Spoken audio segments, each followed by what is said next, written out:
Hey YouTube, this piece covers a couple of concepts.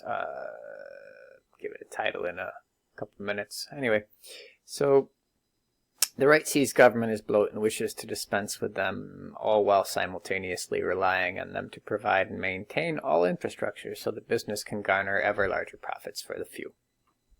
That's pretty much the right's position. The left, until recently, used to see business as opportunistic predators. Raiders, if you will, bleeding resources from communities in an upside-down waterfall. What the right fails to admit is that the top rungs, and indeed even the middle rungs, of business are nothing but bureaucracy, the same bureaucracy that they complain that the government is. What the right really has a problem with about the bureaucracy that is government is accountability. They do not want to answer to anyone else.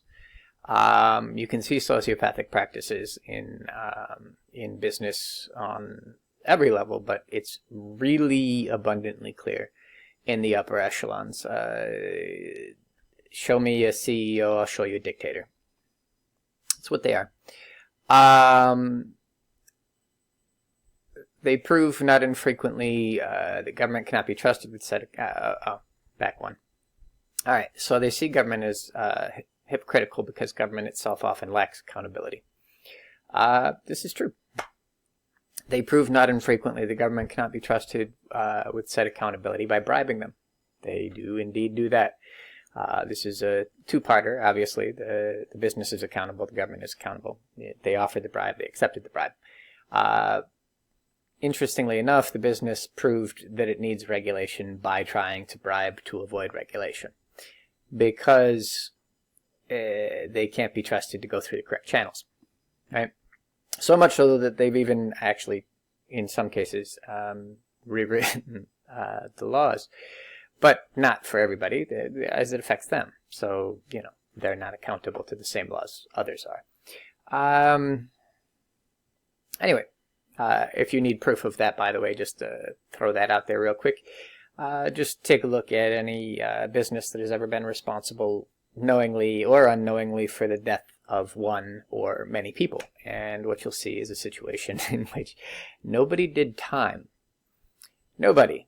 Now, if you compared that business to a wealthy person, you'll actually get a similar result, of course.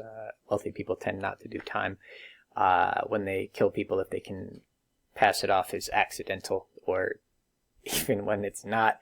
The affluenza case with the kid that ran over, I don't know, I think it was 4 people. Yeah, no. He was supposed to not go to prison because he couldn't handle it, because he lived a life of privilege and had no accountability. So let's not give him any accountability by making sure that he is not punished for actually killing people. That's how our system handles wealthy people with that sort of thing. So really, from the business perspective to the wealthy perspective, it's actually kind of corollary. However, if you were to actually apply a scenario where a person accidentally or knowingly killed somebody when the person that killed the person is a poor person, we know what happens, right? Doesn't even have to be killed, right? Forgot to shovel your sidewalk, or didn't get to shovel your sidewalk because you just worked 16 hours. Well, you know, somebody broke their leg and that's your fault, so. All right. Anyway.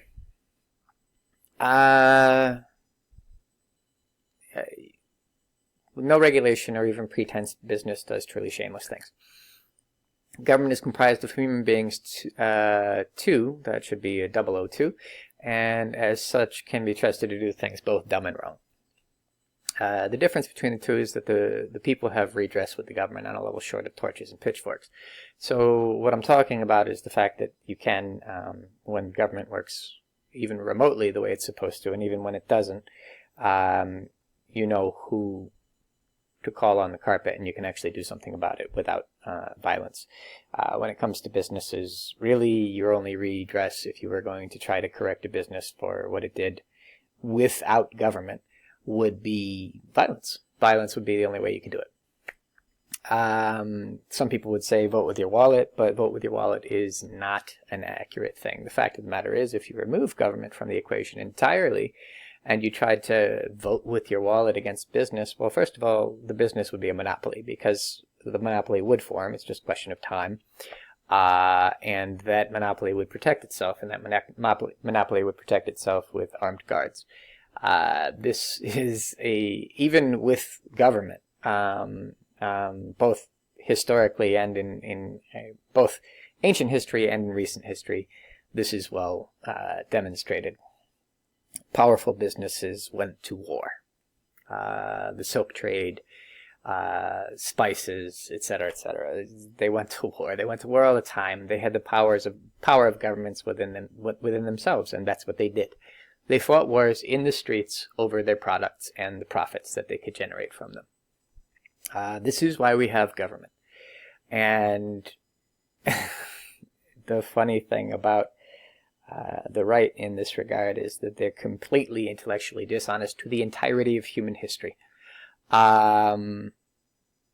Civilizations form because of community, because of cooperation. They do not form because of competition. Competition is actually what destroys them. Every civilization is only in existence because of the cooperative elements, not because of the competitive elements. The competitive elements are the things that tear it apart. And by competitive, I am referring to destructive competition. I referenced that before. I'll expound on it again later, but you get the idea. So in fairly recent history, we had crime families, well known, certainly romanticized and interesting, but crime families.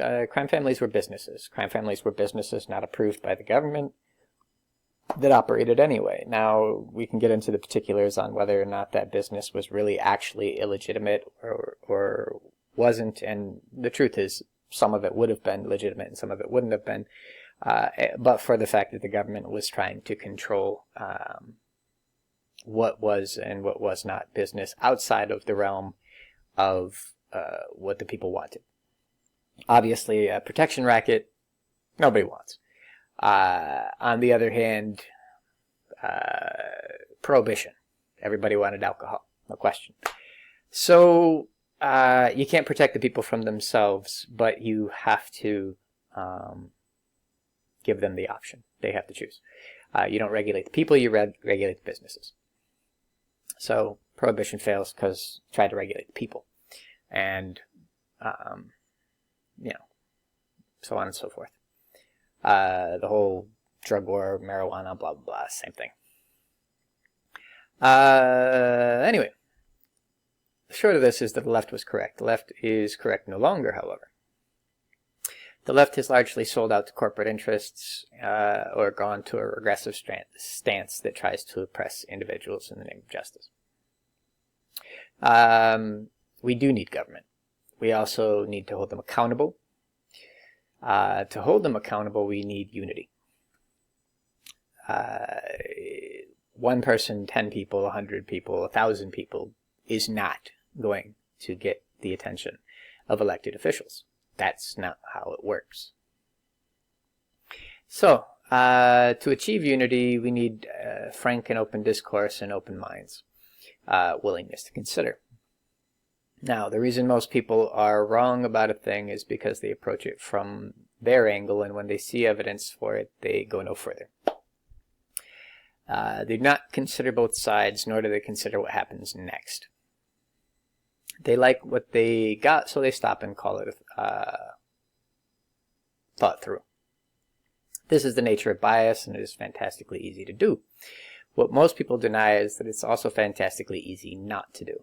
It really isn't that hard to follow the logic chain fully. It really isn't that hard to examine both sides of an argument. But people don't do it. It's easier not to. I'm not denying it's not easier not to. However, it's only easier in the short term, which is, of course, exactly what the problem is. It's easier in the short term, and so people do it, but it leads to one flawed thought after another, after another, after another, and before you know it, you have this snowball of nonsense that you can't rationalize, that it causes substantial cognitive dissonance. It causes no end of grief, either for you or for others, depending upon whether or not you can acknowledge your bullshit. Anyway, most people don't look from multiple angles.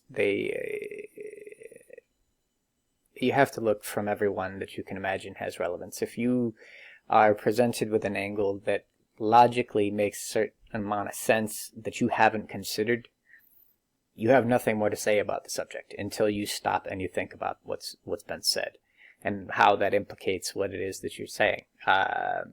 You know you don't know at that point. And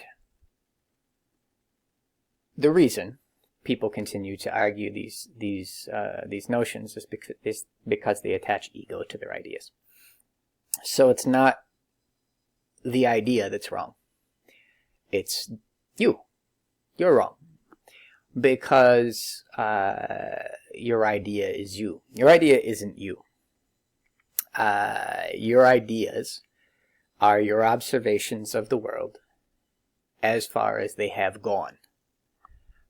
If you think that they're done, you're wrong. Now, there's two different kinds of people who you cannot change the minds of.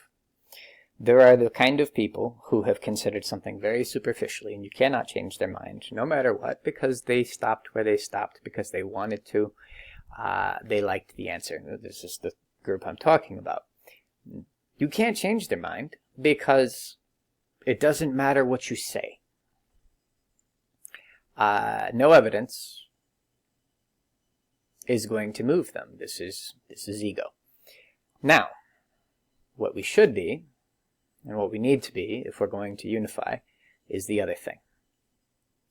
Well, you can't change my mind, our minds, because we've considered everything you're going to say. You can't say anything we haven't considered, and so since you haven't given us any new information, you haven't changed our position. This is what I would like to see. I am hopeful, but not optimistic. All right, later on.